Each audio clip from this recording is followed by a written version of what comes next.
Et les universités chinoises offrent plusieurs atouts pour attirer les étudiants africains, notamment des programmes académiques de haute qualité, des infrastructures modernes, des bourses d'études accessibles et une immersion dans une culture riche et diversifiée.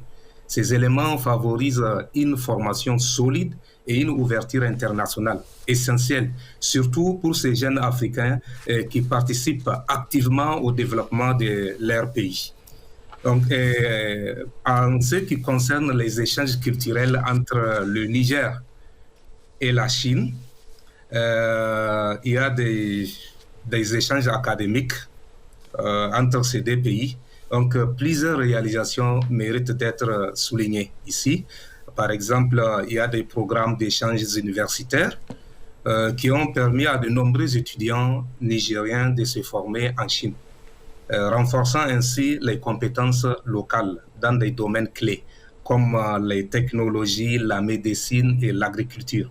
De plus, des événements culturels organisés par des étudiants africains d'une manière générale ici en Chine, tels que des festivals et des conférences, ont permis aussi de mieux faire connaître la culture nigérienne et de renforcer les liens entre les deux peuples.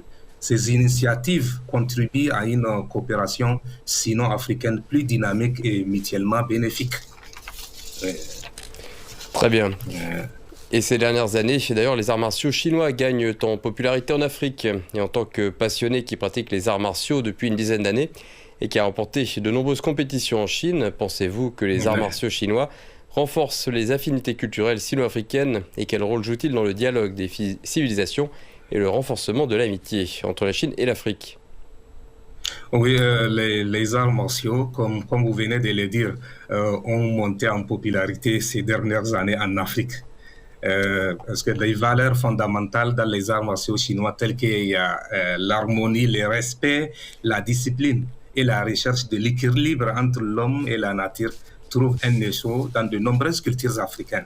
Donc, on peut trouver beaucoup de similarités dans certaines sociétés africaines. Prenons le cas du Niger, nous avons notre sport roi, la lutte traditionnelle.